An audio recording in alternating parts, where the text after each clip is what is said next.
Good evening, everybody, and welcome to another edition of The Guys Who Stare at Stats.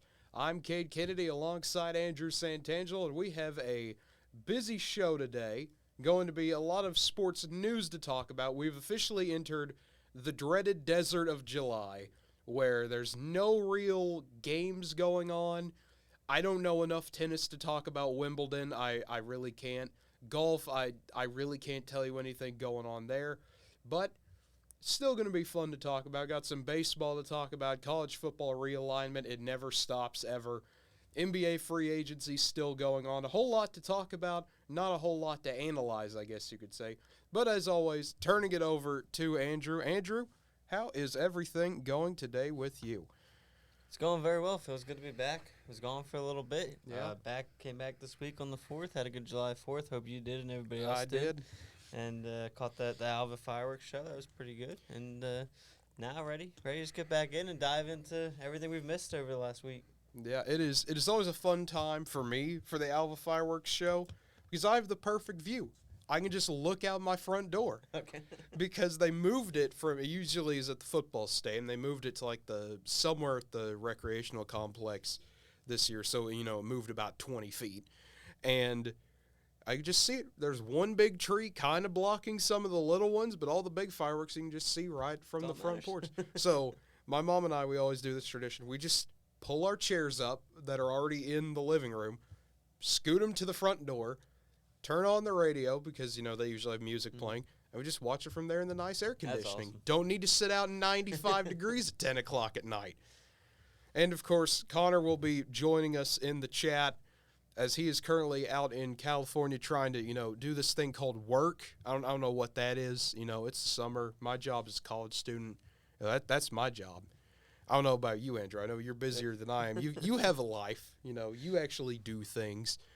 But getting started with our first story that broke yesterday, OU fans rejoice. Baker Mayfield no longer held hostage by the Cleveland Browns, traded to the Panthers. We knew it was going to be either Seattle or Carolina. That's what we knew for, it felt like, 5 months.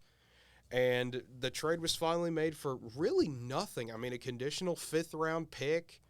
That's about it. Baker deciding to eat $3 million of his cap. Panthers only having to pay $5 million for a 1-year deal. If they want to extend him, they can. If they don't, they can move on to Matt Corral next year. You have Baker Mayfield and Sam Darnold now in that QB competition. So the number 1 pick and the number 3 pick of that 2018 NFL draft class on the same team. Yeah, no, I think this is an odd trade from both standpoints, in my opinion. One, I think the Browns could have got more than a conditional 5th. I get the situation there for Cleveland. This guy basically wanted out after the Watson trade is understandable. But you still have leverage there. Obviously, we don't know what's going to happen with Deshaun Watson yet, so I thought they would try to hold on to Baker for a little bit. And then from a Panthers standpoint, like you mentioned, you have Sam Darnold. You have Matt Corral. They traded more to move up in the draft than they did for Baker Mayfield. Yeah. But no, I think this is a perfect fit in terms of for Baker. He's going to have a ton of weapons: Christian McCaffrey, DJ Moore, Robbie Anderson. So I think the Panthers are set up for success. There's no reason why this team can't get into the playoffs via a wild card spot. They'll be right there fighting for it. Their defense obviously usually keeps them in contention. So this Panthers team gets a lot better here. I mean, I've never been a big Sam Darnold fan. I think Baker's a lot better than Darnold, so you upgrade in that sense. So, no, this is a huge win for the Panthers going forward here. And then, like you said, Baker cut $3 million, helps them out with the cap there as well. So, no, this couldn't – I mean, it's a low risk for the Panthers. I mean, what's the worst case? You lose a conditional 5th. I will say if he plays 70% of the snaps, which you'd assume he would, it moves up to a 4th-round pick, though. But not that's that much anyway either. Yeah, so it's not going to be the worst thing in the world at all. Looking at depth charts, just because I want to look at them for both teams here. With Cleveland, obviously you move Baker, so you're now down to Jacoby Brissett and Josh Dobbs if Deshaun Watson gets suspended, like nearly everyone believes they will. Everyone believes that suspension's going to happen. It's just how long is it going to be?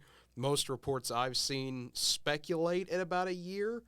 So if that's the case, you're rolling with Jacoby Brissett this entire season if you're the Browns, or you probably need to start preparing for that realization that that's going to happen. And you look at the Browns, I mean, yes, they finally have their O-line figured out. They have the tight ends. They have Amari Cooper. They have some of the weapons. It's just, can they all put it together? No. It's the same question we've been asking for forever. Can the Browns put it together with anything, or are the Browns going to be the Browns? They'll be the Browns. There's a lot happening here for Cleveland. I've heard Kareem Hunt's been on the trade market, that they've been shopping him around a little bit. I don't know what – I think Cleveland's expecting – I almost think – I don't know what Cleveland's expecting. I think they expect Watson to get at least some games. So it's weird to see Hunt being shopped around a little bit. I was reading the other day. If I'm Amari Cooper, I'm frustrated with this trade because this one was going to be – I don't want to say a tanking year, but you assume Watson's going to get – I mean, Jacoby Brissett, we've seen nothing from him in his past. And your Cooper, you get traded in the offseason there, a guy that's been around the league for a while. You don't want to waste the season, but that's almost the direction I feel like this Cleveland season's about to go, especially in a division with Lamar Jackson and company. Yeah, so you got a division with Cincinnati and Baltimore, two of the contenders in the AFC, and you're just stuck with, okay, well, we're gonna throw Jacoby Brissett out there and see if we can go win 9 games maybe. Exactly. That's about all you can pray for. And that's the other thing. Even if Watson does play, you got to remember he hasn't played in over a year. Like, yes. You don't know. Like, he's not going to be in game shape. He can do all the practice he wants, but until you take that first real hit, obviously he's taken plenty of hits in his career, but until you take that first one back after a year, you don't know what it's going to be like. So you don't know what you're going to get out of Watson. Obviously, expect the good Watson you got but before the trade and before he missed the season, but you're not guaranteed that much success. Yeah. It's the old quote, everyone's got a plan until they get punched in the mouth. Yep. And Cleveland's officially going to get punched in the mouth in a few days, we expect, but we'll figure out what their plan is. Looking at Carolina now, I know some people want to say it's a QB battle between Mayfield and Darnold. You got to be the biggest Sam Darnold fan in the world to me if you think that that's going to be a QB battle. I mean, I know there are a lot of people who don't think Baker's that good of a quarterback. I understand where that criticism comes from, but at the same time, he's not Sam Darnold. He's not seeing ghosts out there. I think Baker's going to get this. You put him with McCaffrey. The main thing's going to be if McCaffrey can stay healthy. Yeah, I mean, Connor, he's over here, McCaffrey tore his ACL reading about the trade. He's over here having his jokes. But like you said, DJ Moore, Robbie Anderson, if the Panthers can stay healthy, you said it best. Their defense has always been able to keep them in games. Their offense usually can't bail them out. If Baker can make the right plays, which I think he can, if he comes off his injury right and they let him play the way we know he can, because we've seen games where Baker can play well. Everyone has seen him do it. It's just, can he do it consistently? I think a change of scenery will be nice for him, somewhere where instead of your game plan is give Nick Chubb the ball 20 times a game, and throw to 2 tight ends, or that's kind of the system Baker got used to. If you let him just fling it, now I understand that's a risky thing, and this isn't Oklahoma. You don't have CeeDee Lamb and Hollywood Brown and all these people to throw to. But I think Baker could do well in a situation like this. If the worst thing, you got Christian McCaffrey to throw it to or give the ball off to. Yeah, he's very good in the backfield. And even Chuba Hubbard, he's a good running back. Obviously had success in college. Still waiting for him to come around. And here's the thing, too, what I like for the Panthers. Say it doesn't work. I think Baker's only on a 1-year deal, correct? Yes. Yeah, so even if it doesn't work out, you only gave up a 4th or 5th round pick, and then you turn the keys over to Matt Corral. Like, he gets a year of learning here. Or best case, Baker goes off. He is your franchise quarterback. You lock Baker up, and then you trade Matt Corral for a bunch of picks. Like, this is the Panthers really can't lose in this scenario, in my opinion. Like you said, I don't get the quarterback controversy here. Between Darnold and Baker. Baker's clearly better than Sam Darnold. Yeah, Sam Darnold had his chance last year with the same weapons, and even that didn't work out for him. And I remember us talking about it as the season was going. You've kind of waited for Darnold to make that turn just because he had more weapons than he did with the Jets, and you thought, okay, this could be his chance. But no, this is Baker's team in my eyes. And then if it doesn't work out, you turn the keys to Corral. If it doesn't work, or if it does work out, you lock up your franchise quarterback. You get a bunch of picks back for Corral. Yeah, I would say this is the low-risk, high-reward trade for Carolina right here. And if you're Cleveland, you really don't know what you're doing at this point. And then Connor over here saying, Panthers should finish over 500. Cleveland, if Watson plays, will make the playoffs. If not, maybe they'll win 6 to 7 games. See, I don't even think they're a lock to make the playoffs with Watson. You don't know what you're getting out of them. I don't think they're good enough to beat Baltimore or Cincinnati in their division. So there's at least one wild card team. Yeah. You look at the AFC West this year; they're going to be loaded. They got plenty of quarterback talent in there. You could probably say the Chiefs are better than them. You could probably say the Chargers are going to fight for that. I mean, the Raiders will fight this year too. They bring in Devontae Adams. Yeah. I mean, this Cleveland team takes a hit, and I'm worried about Watson. Like again, he hasn't played in over a year. I don't think he's going to get the whole season, but I think he's going to at least get 4 games. Yeah. He'll get at least a quarter of the season. Yeah. He's Connor's saying Baltimore's too inconsistent for his liking. Which, I mean, we did see that at times where Baltimore gets a little too run heavy and they can get figured out, but at the same time, you never know when Lamar Jackson's going to go off. Well, I would say, okay, let's take this. Let's throw out Watson's issues with the law. Like, okay. Pretend that doesn't happen. Let's just say, hypothetical. Hypothetical. That didn't happen. He hasn't played in a year. Who would you trust, Jackson or Watson going this year? I'm taking Jackson going this year. I would probably say Lamar just because I like Baltimore's scheme. I like the idea of knowing that if all else fails, he can at least run the ball. If Lamar can't throw the ball, he can at least run. Now Watson has Watson has that a little bit too, but that's not like his main design. And Connor here is saying he doesn't really trust either of them. Pittsburgh's down. Cincinnati, the only real competition for Cleveland. Which, I mean, Cincinnati's going to be the big competition for everybody, but I don't know. The AFC North is always this weird mixture, and even Pittsburgh. I know Pittsburgh's down, but you can never really count them out because, maybe Mitch Trubisky can just, do the Jimmy G route where you just ride your defense and run game to a good 10, 11 win season out of nowhere. You can never really trust any of these teams, the AFC North, to be the team. And I think that's one of the most fun things about that division. Well, the Steelers are so well coached; they'll always be in it. Yes, that's what the kind of the point I'm getting to is where anything can happen with Pittsburgh. They can be terrible. They can have the worst roster in the league, and they can still find a way to make the playoffs. That's just how they are. What was it? The one year when every quarterback in the world on that roster got hurt? They're down to their 5th string. They called Michael Vick, and Vick admitted to not even knowing the something like that. He didn't even know what was going on, and they still find a way, I think, to get 7 or 8 wins that year. I mean, that says it all right there. Yeah, how good of a coach Tomlin is. Yeah, that is just how they are. But moving on to the other big story, college football realignment. The party never stops in college football realignment world. USC and UCLA going to the Big Ten. We touched about this last week on our show.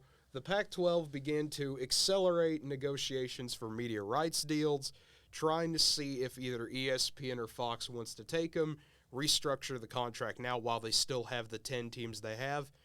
And I've seen rumors as far as the eye can see. I mean, we're truly in the land of who knows. No one knows. But, I mean, I've heard Fresno State and Boise State are going to make their pushes, as you'd expect. Maybe a San Diego State, maybe a UNLV could be a possibility. If you want to look at media markets, that Vegas market, do you think that's a profitable enough thing to make an addition for? How would the teams react to that? I know Stanford and Cal kind of have their concerns with some of these teams. And I'm not saying any of this is true. These are all just reports I'm hearing. This could all be completely false. All rumors. Yeah, it's all rumors. It's just the giant rumor mill that we have heard. And so I kind of want to go through some of these today just to talk about them a little bit. Obviously, the Pac-12, the day after USC and UCLA announced their moves, said that they're going to explore all options. Your generic statement you would expect there. They're going to look at everything.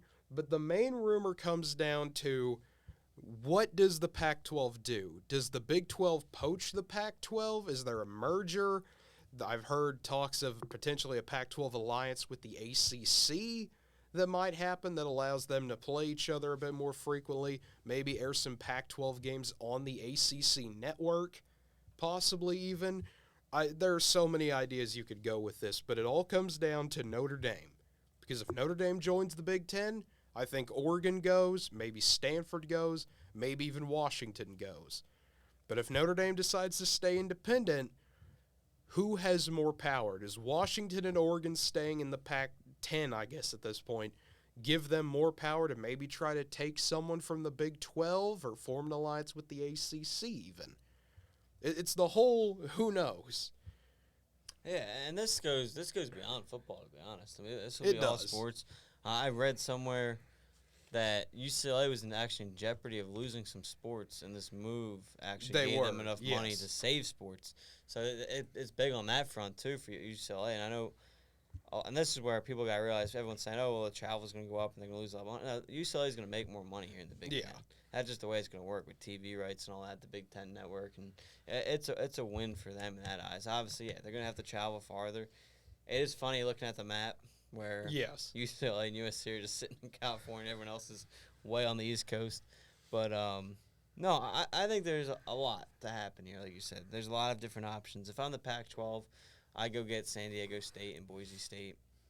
I think those are your best options. If you're able to keep Utah, which would be a high possibility, I'd also go get Utah State. You could build that rivalry even more than obviously the in-state rivalry already is. You can build that one there as well. So they'll have some options. I think, depending on what happens with the AAC as well, a lot of those teams are always thrown out, mentioned the Big 12. Well, who's to say that one of them don't go to the Pac-12? I mean, we always joke around about some of those teams heading to the Big 12 and everything. And, again, same thing. Travel will be odd, but obviously if they're able to do it, it would happen because they'll make more money in the Pac-12 than the AAC. So, hey, there's a lot of different stuff. If I'm the Big 12, I'm doing everything I can to get Oregon and probably Oregon State. Just could get that in-state rivalry in your conference. But definitely Oregon would be fun, Washington, Utah. I'm trying to get one of those three. Yeah, and then Connor adding here, the Pac-12 has no leverage to get the contract they would like. Oregon and Washington are not enough of a pull for leverage. I don't know about that. I disagree with that. Yeah, and no one will leave the Big 12, he also adds. I don't know. I think the only team in the Big 12 that has a bigger brand than Oregon and Washington would be Kansas, and that's because of basketball. When you look at, is West Virginia a bigger brand than Oregon? No. Is Texas Tech a bigger brand? No. It all depends on how you look at it. If you're talking strictly football or basketball, maybe, but I'd say school-wise, Oregon's bigger than anybody in the Big 12. No, I take it back. Oregon's bigger than Kansas. Like, Oregon football is bigger than Kansas football. Oregon basketball, is it as high leverage as Kansas? No, but there's still a solid basketball program every year. You look at softball, Oregon's the better team every year. Yeah. Better year. You look at baseball. I don't really. We're not going to act like we know Oregon baseball. But I would say, especially with the Nike deal, you see the uniforms every year. I mean, Oregon's one of the biggest branded programs in all of college so they're sports one of the just big because money of the makers. uniforms. So you could argue they're almost as big as, not just specifically sports-wise, but marketing-wise, they're almost as big as anybody in the Big 12. Yeah, I mean, it'll be fun to see over the next coming weeks. And then we got media days coming up, too, so you always hear things that come out during that time. But I want to get to some more news here. The Mountain West, of all people, the Mountain West commissioner joined KOA, Colorado Radio, and said that several Pac-12 teams have reached out to the Mountain West about the possibility of joining should things go bad. The main rumor here being that if the Pac-12 does die, more than likely it would be Washington State and Oregon State joining the Mountain West, probably to have a backup plan, is what the whole phone call here he's referring to. But, you got to have backup plans in this case. You don't want to be left out in the dust, but that's probably going to happen to those two because I don't mean to be negative here, but those two really don't add anything of value to anything. They don't add Washington State and Oregon State. The only thing I can think of for either of them is Oregon State bringing baseball, but that's about it. Their softball went far, didn't they? The softball went far this year, but that's the second time that's ever happened. I would say this. Utah State's in there, right? Utah State's in the Mountain West, yes. If they're able to steal like Washington State and Oregon State and some other Pac-12 schools who are looking at them as a backup if things do go south, if I'm the Mountain West, I'm doing everything I can to find a way to get Utah.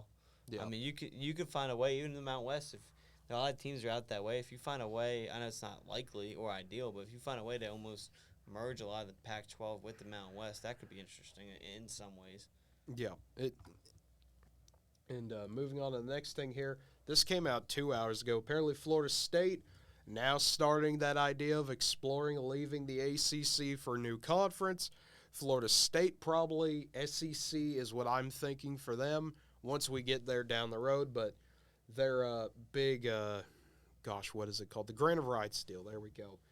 that is not going to expire for the ACC till 2035. So if Florida State, Clemson, Miami, any of them move, I would expect that to still at least be, 5+ years away. We won't start hearing about that till 2030, unless 8 of the 14 ACC teams decide to break all at once, which, that would be one giant story in and of itself if that were to happen. More than likely, the ACC will stay put, but I think they're the next conference up. We've seen the Big 12 get hit. We've seen the Pac-12 get hit. The ACC is the last one standing in that terms. Well, if I'm the Big 12 and I see that, I'm getting on the phone right now. Find a way to get them. You lose Texas and Oklahoma, go get one of them to replace somebody. In that sense, I think it's crazy how this is all becoming an issue all of a sudden. I think college sports, it's all interesting. I don't know the direction it's going to go. It's all happening at once. I don't think it's good for the sports. It's going to be a tough look all around. It's going to reshape everything. I think this is going to have to cause a lot of creation here for the college football playoffs I think mainly the college football playoffs because they don't take a lot of teams, unlike the other ones. But you sit here and you think about it. You have a brand like USC and UCLA. They're going to be in the Big Ten. So now you're going to have USC, UCLA, Ohio State, Penn State, all those teams. You got to fight for one spot, basically. That's where it's going to be hard. And part of it is how much people take into account, and rightfully so, the schedules. I think that's where USC and UCLA look at it where, well, our football team, we're playing the Pac-12. I know it sounds like a shot at the Pac-12, but it's just reality. You're getting maybe one good game in Oregon, maybe 2, depending on the year Utah is having, where you can't make up ground and get into the playoffs. Like one loss, it costs you your chances. Where now, if you get here, you're undefeated, you lose to Ohio State and Michigan, you still have a shot. So this is where that's all coming from. So I think one of the biggest stages here in terms of football is college football playoffs need to open up their eyes. This is almost, I think, happening because of them. I would say so, and I think it comes back to that vote where the SEC voted to expand and the Big 12 voted to expand, but the ACC didn't, the Pac-12 didn't, the Big 10 didn't, and it all kind of stems from that one vote where each side had their own idea but couldn't come to an agreement, and now we're here. Also, a little interesting tidbit in this article, there has been some discussion about the SEC pushing to get OU and Texas in as soon as 2023 to leapfrog the Big Ten's edition of USC and UCLA. So the SEC might be trying to get them in as soon as this year is over. I don't think the SEC needs to worry about it. Even with USC and UCLA, I'm still taking the SEC. Yeah, it'll be, like I said, I don't know how many times I can say this enough. It's going to be weird. No. There's a lot of nothing set in stone. And as we move on to the next thing here, Jen Donman trying to make a few predictions here, looking at the UGA Sports, one of their many websites that they have for Georgia information. You got someone trying to predict his next teams joining the SEC. A little bit interesting here. He's got Clemson, Florida State, and Miami, but everyone's trying to figure out who that fourth team would be to join the SEC. He has North Carolina as his fourth team coming in, which I've seen them more linked to the Big Ten than the SEC, if anything. I have a hard time believing they go away from Duke. Yeah. That's such a big rivalry. You wouldn't want to mess with that. Even if a Miami, Florida State, Clemson leave. I don't like that move there for North Carolina. I think Louisville would be an option for the SEC. Yeah. I think I don't know. It would be interesting who the fourth team would be, but you could even pull someone from another conference. I mean, who's to say you go get 3 of those and then go get Oklahoma State just to rebrand Oklahoma and Oklahoma State again? Yeah, you could. I mean, there's options there. Who's to say they don't go out? I mean, I wouldn't say this 2 weeks ago because I would have said that the map would look too crazy, but that doesn't mean anything. At this point, it doesn't mean anything. Who's to say they don't go get an Oregon or something? Because it always seems like the SEC is all about give me a brand, give me a storyline behind something. So I don't know what storyline North Carolina would bring to the SEC. I mean, especially without Duke. Kentucky, North Carolina basketball. That's about the only thing I. But again, that's not that. To me, that's not that big of a. Like, you bring Oklahoma State, that's going to be a bigger storyline. Yeah. Because of the matchups you now get Oklahoma State. If you bring in Oregon, you get the marketing tool there. Yes. So it'd be an interesting strategy. You could market North Carolina, South Carolina probably a little bit. That might be the heavy hitter. But I don't know. It's going to be interesting. I could definitely see Miami in the SEC, though. Miami and Florida State, they pair them up with Florida down there. So I think those two definitely make sense. Yeah, those two make sense. And then Clemson, you put them with South Carolina, already a natural rivalry, and Clemson a natural rival with Georgia as well. And moving on to another one here, this was kind of a response to there's been a lot going on. This is how crazy this morning was today. So there was a college swimming rider who broke his report that, or at least what he had heard, of Florida State, Clemson, North Carolina, and Virginia to the SEC. And then you had people coming out saying, hey, no, that's not happening. What are you talking about? This is completely silly. So I just wanted to throw this one out here. Even the reporters don't know what's going on. We're over here having to fact-check other reporters. Oh, and that's what the rumor mill brings. I mean, look at trade rumors, free agency. Like, it's just rumor after rumor. One guy's going to say one thing's going to say another. That's why you got to be careful. And you obviously get the trolls who make fake accounts, so you got to look into that as well. Listen, so you just got to be careful out there. You got to look around and see what's best. Listen, when Adrian Chinara tells me that, LeBron's getting traded to Dallas for Davis Bertans, don't tell me that's not real, Andrew. Don't tell me that's not real. I saw it on Twitter, so it must be true. And then Mike McDaniel for Sports Illustrated saying, also, I know everyone wants to write the obituary for the Pac-12, but I think the Big 12 and ACC are in far more precarious positions, especially if Oregon and Washington decide to ride it out with the rest of the Pac-12. So you get some interesting opinions here, where, he also adds, no other conferences are in a hurry to add Oregon or Washington, so their best move at the moment so far is to stick it out with the Pac-12. Who's the Big 12 hanging their hat on? Oklahoma State. Is that even sustainable? Worst kept secret is the SEC's interest in Clemson and Florida State. Where does the ACC go from there? Well, I think it goes back to what you said about 10 minutes ago. It all depends on Notre Dame. Yeah. Who's to say Notre Dame, when their contract with NBC's up, who says they just don't lock in with the ACC long term? Yeah. And they stay with the ACC network. They stay with all that. The other sports programs are locked in the ACC except for football.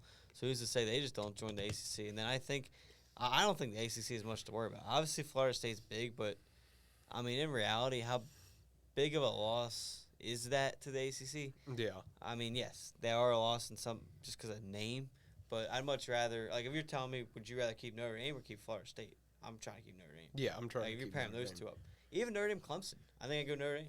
Yeah. So, to me, if I'm the ACC, if Clemson and Florida State want out, they're going to want out. I mean, you just saw with USC and UCLA. You can do whatever you want to try to keep them, but you think the Big 12 wasn't trying to keep Texas and Oklahoma? There's only so much you can do at some point once a conference wants somebody. So, if those rumors are true, if I'm the ACC, I'm turning.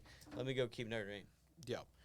I really want to see what the arms race turns into once all the moves I think are going to be made. Once Clemson and Florida State, if they join the SEC, when that move gets made. If Miami joins the SEC, do we see the ACC just full on, okay, we're a basketball conference now?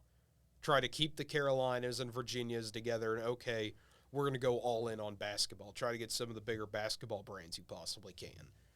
And then we see maybe a race between the Big 12 and ACC more in basketball and the Big 10 and SEC in football. Well, I don't know where you stand on this, but I think they already have to go that direction, to be honest. Yeah, that's what I think. If you look at it, outside of Clemson, Notre Dame, and I guess Jameis Winston time, Florida State, but, like, you look at a lot of ACC schools, Louisville. I think basketball. Yeah, basketball. You look at North Carolina. Basketball. Duke. Basketball. To me, they're already a basketball conference. I could keep going if you want me to, but I'll stop there. And, again, that's why I think losing Clemson and Florida State, in my eyes, isn't as bad as people are going to make it out to be, because to me, they're already more of a basketball conference. You rank the best football conferences. Where do you rank the ACC? You're going to put the SEC – no order. Yeah. SEC's above them. Yeah. The Big 12's probably above them. The Big 10's above them.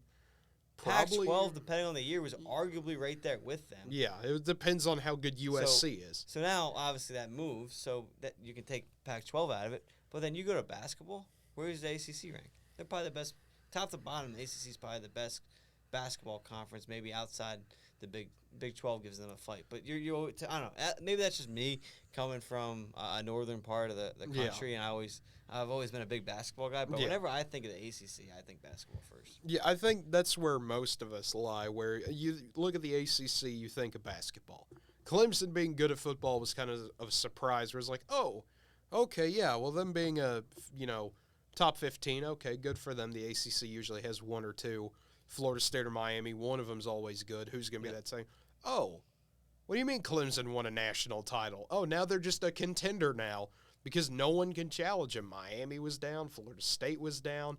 Everybody was down except for the random team of the year that always seemed to pop up.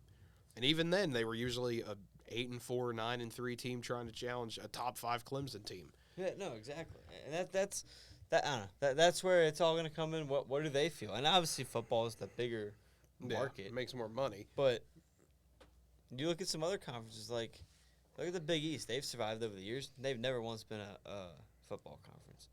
So, like, you could build that rivalry. I mean, you look at Syracuse, a team that left the Big East. That's why you're going to think basketball with them.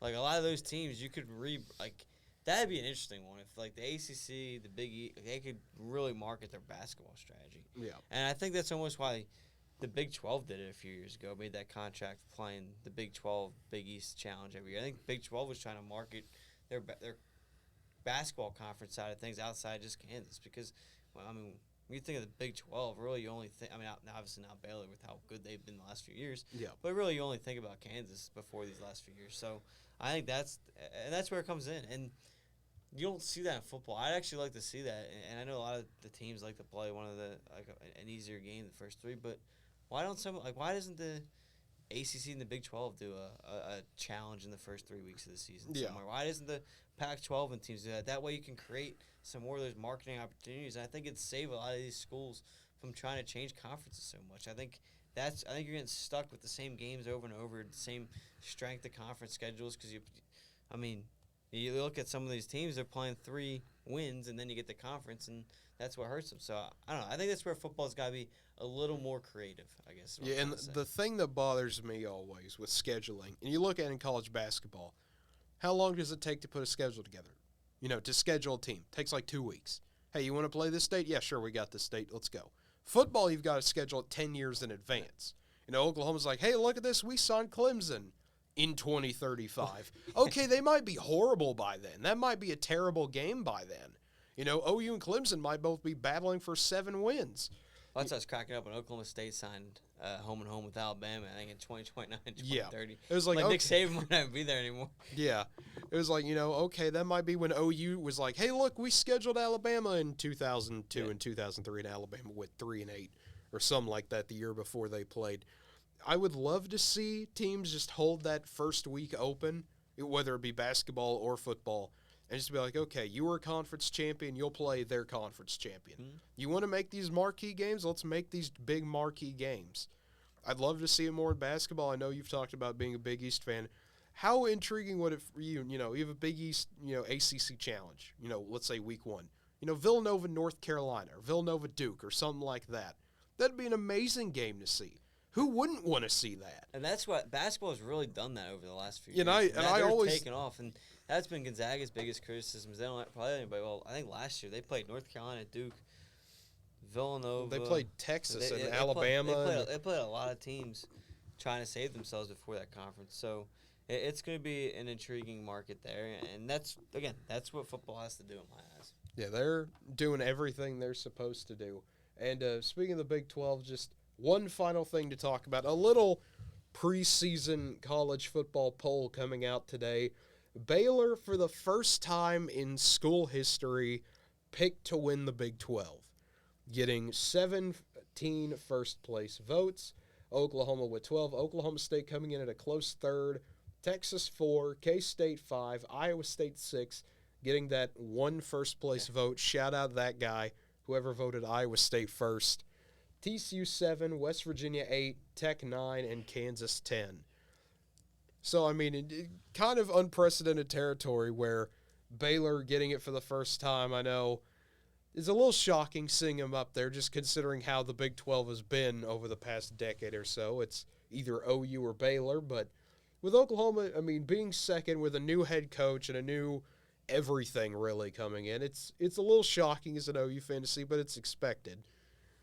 The one that really surprises me is, I guess it's just more me thinking some teams would be better. Iowa State being sixth. Like, Iowa State lost everything, and yet they're sixth. Yeah, I think the first touch on that, I think Baylor is, I think they got some returning pieces there. Oklahoma, like you said, lost a lot. I was surprised. Not that it matters. 2-3 basically the same thing. I thought OSU would be a little higher than OU. With OSU getting their quarterback back and everything, he's projected. I don't know if you saw that, the Big 12 all-first team. Yeah, he was all-first I forget team. what the name of it is. But he was projected on there. So I was a little surprised to see Oklahoma State. Kansas State, surprisingly, had the most on that list. I don't know if you counted that. They had 5 players on that. They did. That surprised me. I didn't realize how good Kansas State has the potential to be. I mean, if you have that many projected on the first team, who's to say someone else doesn't step up? So that could be a sleeper there is Kansas State to maybe see them move up a little bit. But to your point, I don't know.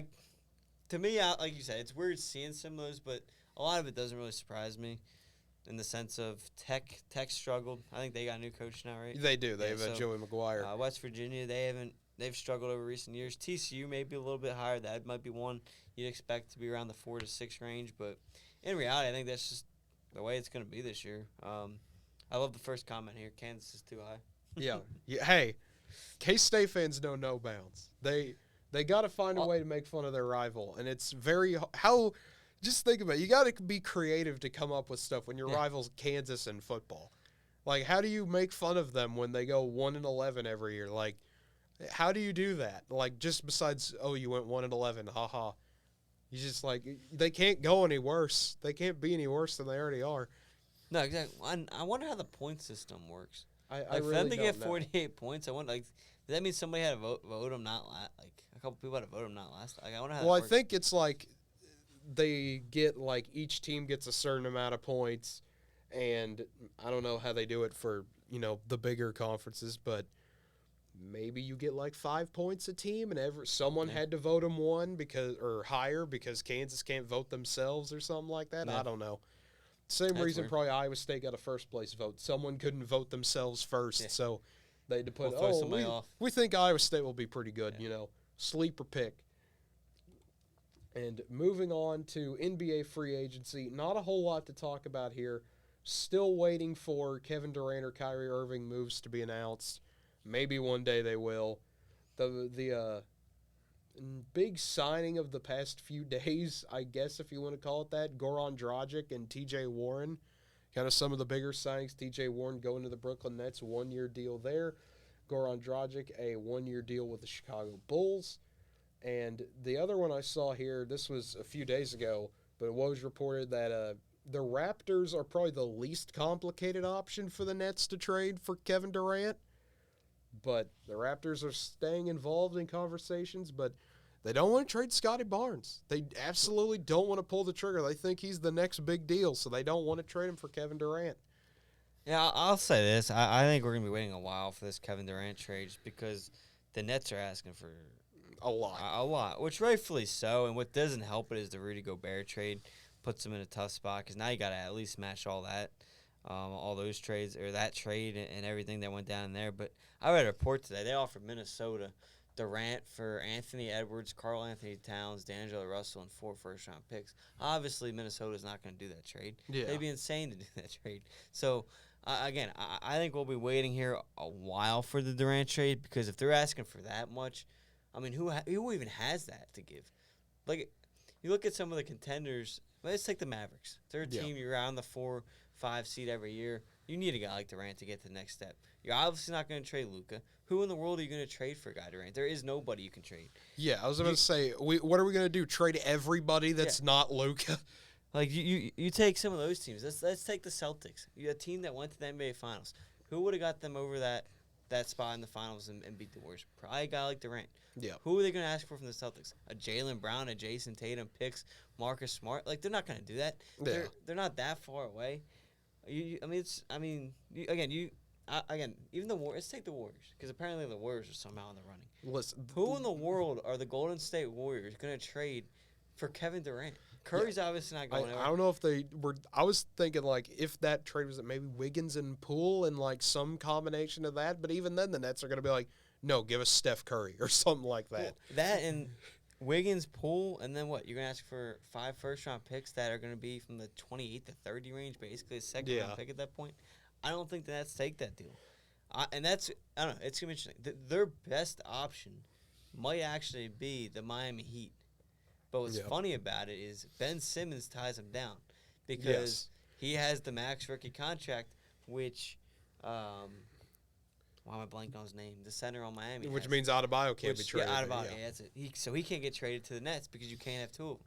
So now if their best option, they're getting him, pairing Durant and Butler together, they're going to have to add a 3rd team now to move Simmons, which they gave up James Harden for Ben Simmons. They're not going to trade Ben Simmons for nothing. Yeah. They're going to ask for a little bit back for Ben Simmons. Mm-hmm. So I don't know. I think this trade's going to take a while to get done.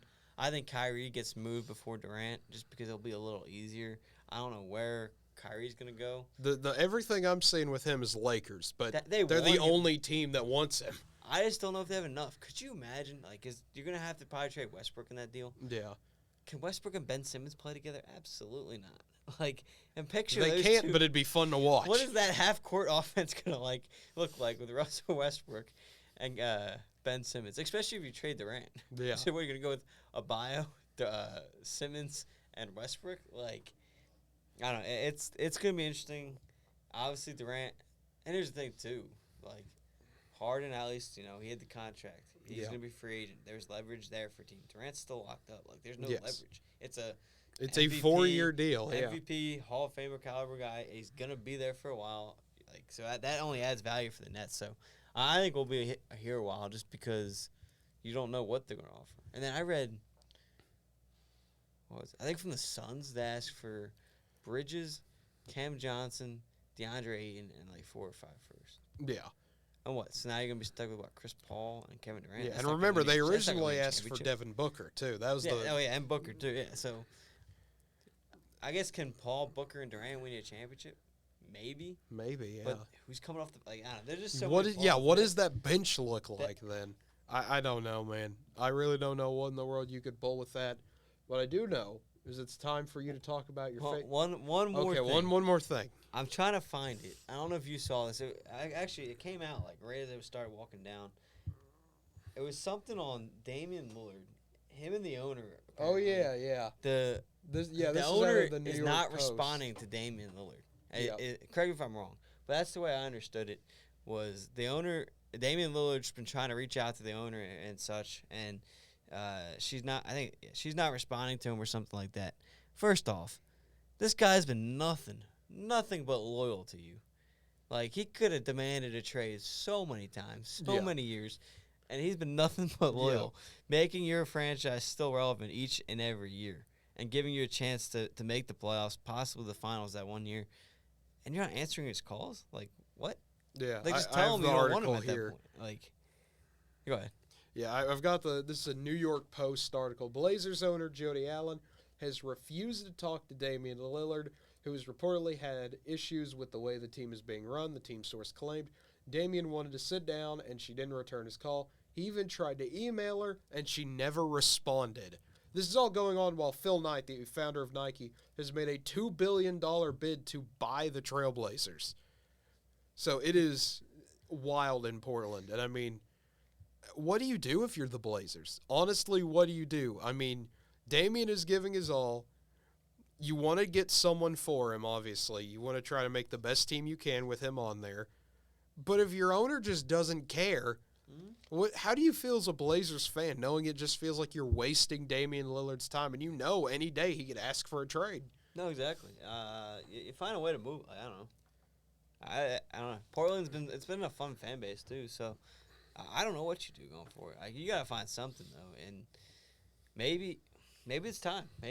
Damian, maybe it's time to go get traded somewhere. Let them get a high first overall pick and get that next star to try to rebrand the franchise because they're in trouble. That's for sure. Now this news came out.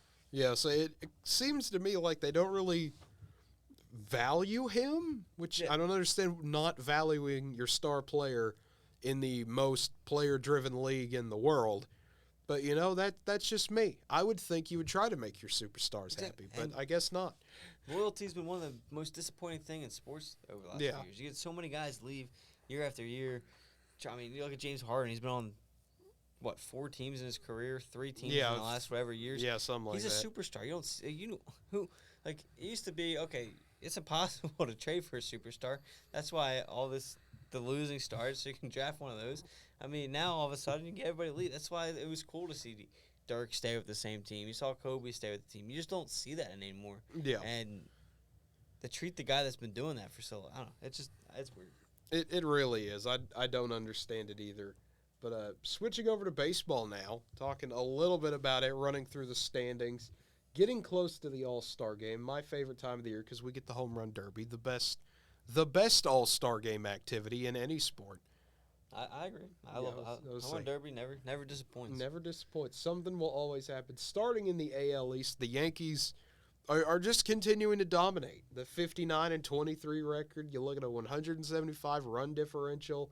Just so many things to say about the Yankees, how they've been able to dominate this year. They lead the AL East. Coming in second is a tie between Tampa Bay and Boston.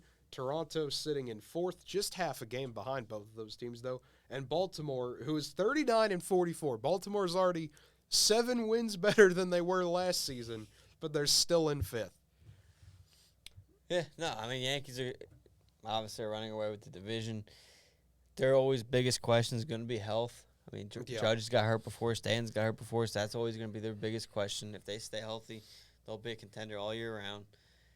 Tampa Bay, they're just always, I don't know. I'd never have full faith in that Tampa Bay team. They just got a bunch of guys. They find a way to bring in every year, and they're just good. I think Red Sox and Toronto end up finishing ahead of Tampa Bay. But no, I think you're exactly halfway through the season for a lot of the teams, about 81, 82 games in, so you just hit the halfway mark on the season. So that's been a fun spot so far, but there's a lot of different fun storylines. Which we'll continue to get into here in a little bit. But, yeah, American League East is one of the best, if not the best divisions, and it continues to prove it. Yep, and then moving on to the AL Central, we go from one of the best to one of the weirdest / probably worst. The AL Central, Minnesota, 47-38, they lead the division. And the Guardians, 4.5 games behind them, dead even, 40-40. You get into the below 500s. The White Sox, who are having a bit of a disappointing season, 39-41. People trying to get La Russa fired. You heard it being chanted several White Sox games. Fire Tony, fire somebody, fire anybody at this point. And then Detroit, the Motor City Kitties, 34-47. And Kansas City, 30-51. I know they're a franchise with a lot going on right now, I've heard. Fan base not really liking the owner, not really liking the manager, not really liking a lot of anything right now with the Royals.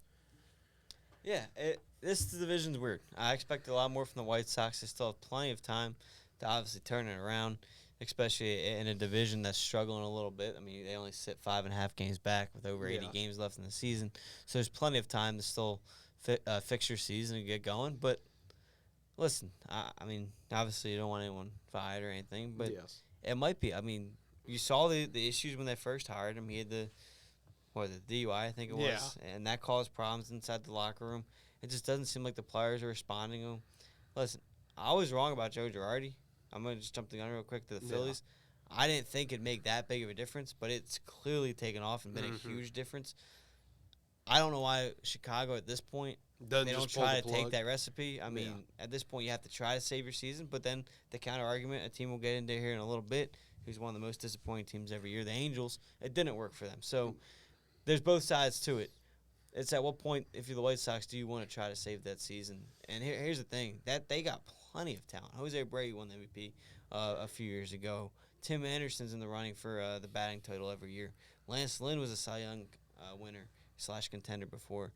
They got a lot. I mean, they have Liam Hendricks, one of the best closers in the game. There's plenty of talent on that roster, and then I don't know, one of the weirdest teams right now is Cleveland. I don't know what they go through: losing streaks, winning streak, losing streak, winning streak. They take over first place against the Twins, and then they drop 4 straight against the Detroit Tigers. In a 4-game series, That's baseball. You get swept. Not only that baseball, but just Cleveland. They're surprising everybody. They're up in there, and then all of a sudden they lose 4 straight. Twins though, they started slow, but I like the turnaround they have. They're a fun team to watch. They are indeed a fun team to watch. Moving on to the AL West, the Astros doing what they do. They're running away with it again, 54-28 record. The Mariners though, they're trying to crack 500, 41-42. Just kind of in that battle for second there in the division. And then following behind them, the rebuilding Rangers, 37-43. The Angels, like you mentioned, a game behind them, or a half a game behind them. And then the A's, just dead last, worst team in the AL, just kind of sitting there with that 28-56 record. There's just no hope in Oakland right now. Well, it's their own fault. I mean, it's a shame. I've always kind of liked them a little bit, respect them, because I'm a big Moneyball fan, so it's kind of always fun to see them. From after watching the movie, it's always been fun to kind of just see them try to do well and stuff, but they did to themselves. I mean, they traded a guy like Matt Chapman. They traded a guy, Matt Olson. They traded Sean Manaea before the season. They gave up Liam Hendricks and off. I don't know. They did it to themselves, so I don't feel bad for them at all. They had plenty of talent on that roster, which would have competed for a division title like they have the last couple of years. So I want to feel bad for them, but I can't. The Angels, man, how many times can you waste talent? They're going for a record. You have arguably 2 MVPs on your team. If you take Ohtani out of baseball, Mike Trout probably wins MVP. Yes. If you take Mike Trout out of baseball, and probably anyway, Ohtani's going to win his second MVP this year. Yeah. And you still can't even be within 10 games of your division. Again, like I mentioned with the White Sox and everything, there's still time to turn your season around, but you got to start looking at wild card at this point, 16.5 out of the division. What is going on? When is the aim? I don't know. It's just, and that's everyone mentions baseball. That's part of the problem is with baseball, you got so much talent spread out, and it is truly a team game. Yes. Where a Tom Brady, he can't lead you to a Mike Trout can't do that. Yeah. He could hit a home run every single at bat. That's 1 run. Yeah. If guys don't get on base. He could do that every time. He could still lose 5-4. Yeah, exactly. Yeah. He could get 5 at bats a game, but pitching gives up 10 runs. It's crazy. And then I'll tell you what, if I'm a rebuilding team and I'm only 6 games under 500 and sitting third in my division, that's making me feel pretty good about my future. Yeah. So if I'm Rangers and Rangers fans, I know it's been a little struggle the last few years, but I'm excited for the future there, especially you keep Seager and Simeon. But Astros want to run away with this one. Yeah, that's kind of the status quo in the AL West, though. Everyone tries to be something, and Houston flies right past everybody. As we move on over to the NL East, the Mets, 51-31, sitting on top of the NL East. Braves, 2.5 games behind them, but Philadelphia, I know we talked about him, Joe Girardi getting fired. You almost called it. You were 1 day off of calling Girardi getting fired. And Philadelphia has turned that team around, getting all the way back over 500, now 4 games above 500, but still 8 games behind the Mets. Then the Marlins, a few games behind. They were the first team below 500 in the division. And then the Nationals, just weird to see after where they were a few years ago, now back down at 30-54. Again, they're another team. They did it to themselves. You let Bryce Harper walk. You let Anthony Rendon walk. Now you might be in danger of letting Juan Soto walk. That's just another weird team. You let Max Scherzer walk. So they've always done it to themselves a little bit as well. You traded Trey Turner to the Dodgers. Thanks for making the rich richer there, Nationals. I mean, no one needed that. But I'll tell you what, one of the funniest teams is the Miami Marlins. If you change this to, if you go up real quick and then change it to the division, it's really funny to look at least right here. To me, at least, it's really funny to look at. Miami Marlins, 22 wins in the division. They know how to beat up the division. Yeah. When you get outside the division, they can't win any games. It's just crazy to think about that. And then you have teams like the Phillies, the opposite. You're 4 games under 500 in the division, but then you beat up everybody else outside the division. So it's I always look at those numbers. To me, it's funny, but no, it's an interesting season for them at least. You had the Mets dominate at the beginning. They've come back down to earth. Braves went on that 13-game win streak to put them back in the division race. now 2.5 back. So it's going to come down to a 3-team race there, and then at least. Yeah. And then the NL Central, the Thunderdome of baseball, as I've heard many refer to it as. Milwaukee currently with a 47-37 record. Cardinals 3 games behind them. One day St. Louis will remember how to hit and pitch in the same game, and it'll be pretty cool when it happens. I'll say so as a Cardinals fan. They do this every year. You get injuries plus inability to completely play a game, and they're still above 500. They're still 44-40. That's just what the Cardinals do. It helps when the Pirates, Cubs, and Reds are all having not so good seasons. Pirates might actually win 3rd in the NL Central. It would be a while since they've done that. And you look at just what that race is. It's the Brewers and the Cardinals and then everybody else. Just kind of how it's been the past 2 to 3 years there. Every once in a while, someone comes up and tries to make a stand, but St. Louis and Milwaukee till the end of time. Until Milwaukee falls apart, then St. Louis and the new team. That's just how that division works. No, you're absolutely right. St. Louis will figure it out. They usually do once September rolls around. They could use a couple pieces at the deadline. They'll obviously a little on the older side, a lot of different positions. But no, St. Louis, like you said, they've just been up and down. They're an interesting team. I still think they win this division when it's all said and done. Though obviously, if they don't fight for a wild card spot, the wild cards are gonna be a fun battle. That's gonna be a fun. I don't know how many teams you can say. 3 teams make it this year, but I think it's gonna extend. It's gonna be a 5-6 team race there for 3 spots. So it's gonna. I can't wait for September. It's gonna be a fun month of baseball down the stretch there. And then moving on to the NL West, the other giant, I guess you could say, not the San Francisco Giants, but the other giant in baseball, the LA Dodgers, 52-29. Probably one of the only other teams you can think of when it comes to dominance with the Yankees and the Astros would be the Dodgers. But the Padres are right there, 6 games behind them. If anybody can catch them, it probably would be them. But going 2-8 in your last 10 games is not going to help you at all. Then San Francisco treading water at 500. Diamondbacks 5 games behind the Giants. And then the Rockies down at the bottom with 35-47. So that's just the NL West always surprises me. Because the Diamondbacks and Rockies are, bad by NL West measures. And they're middle of the pack in the National League, usually. Yeah, this is another odd division. We mentioned the I think there's like 2 normal divisions in baseball. We mentioned the AL Central with the Guardians and stuff. Well, you look at the Giants. I was reading something today.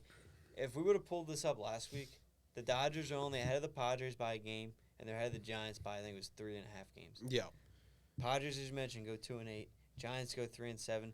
Before they won yesterday, they lost 7 straight. So that kind of shows where this is. Dodgers, it was a 3-team race. Padres, obviously, nothing was out of it yet, but the Padres and Giants were really in the mix of things, and both in wild card spots. And then all of a sudden, a week goes by, and they're both out of the playoff. Or Padres, I think, are still in it, but Giants are out of the playoff spot, and now Dodgers are starting to slowly run away with it. So it's gonna be a fun second half. And then looking at the wild card race, real quick before we get out of here, Tampa Bay and Boston fighting for that wild card. They're both half a game ahead, and then Toronto. So the AL East wild card race is a really fun one. And then behind them, 3.5 games are the Guardians, and then the Mariners and the White Sox. And even Baltimore and Texas are still kind of in that race at 6 and 6.5 games. So like you said earlier, Andrew, this is going to be a fun September. Yeah, and what's going to be interesting here, too, with them adding that 3rd playoff spot, and it's going to create a whole different dynamic here, is where if you're a Baltimore Oriole team or you're a Texas Rangers, well, they're bad examples because they're supposed to be rebuilding, but they're in the middle of the race. So they don't have many selling chips. But usually in the trade deadline, you have a lot of those teams out of the race, so they're going to sell their team. Well, this year you add that playoff spot. You have 3 wildcard teams, and everybody knows baseball, you just got to get in. Anybody can win once it comes to wild card, especially the format this year. So the trade deadline, that market, it's not going to be as high this year. So it's going to be tough finding different pieces now. Because, again, you look at a team like, let's take the Angels. A team you got Trout and Ohtani. You expect to eventually turn it around. We'll see if they do. But at the trade deadline, you're sitting 5-7 games under 500. You're probably selling.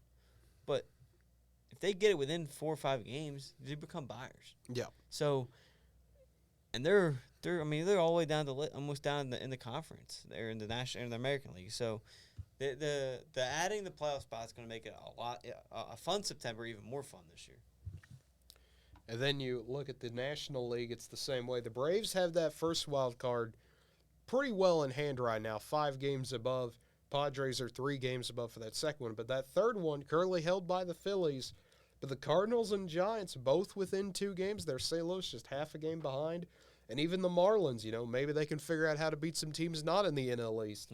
They're only 3.5 behind, and the Diamondbacks and Rockies still within striking distance. The fact that the Pirates are 9.5 games out and are the Pirates, just the entire last 5 years for Pittsburgh, how everything is gone, going from, usually decent to really bad to even worse to somehow even worse to now maybe a fringe wild card contender if you look at it the right way. Absolutely. And listen, I know it's only July. Yeah.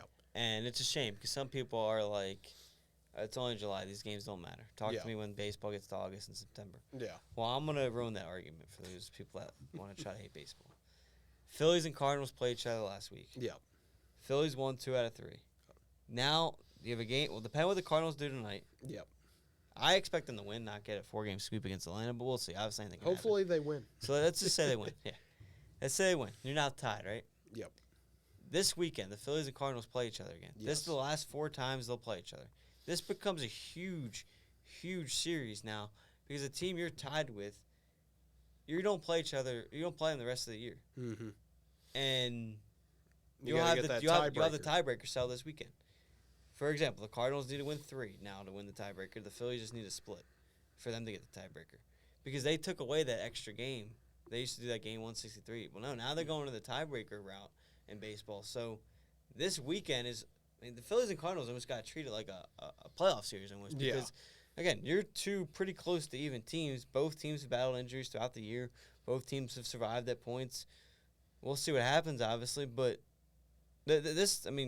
come September, if you're still tied, you're going to look back at what do we do against them. Yep. So it's going to be it's got to be a fun weekend, and obviously I was just there, but Busch Stadium is going to be a fun atmosphere there. It will be always one of the best atmospheres in baseball. I will always use that because it annoys so many people to do the welcome to Busch Stadium, home of the best fans in baseball.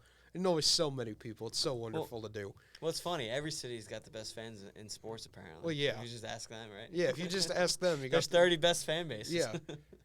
Every fan base is the best fan base all around the world.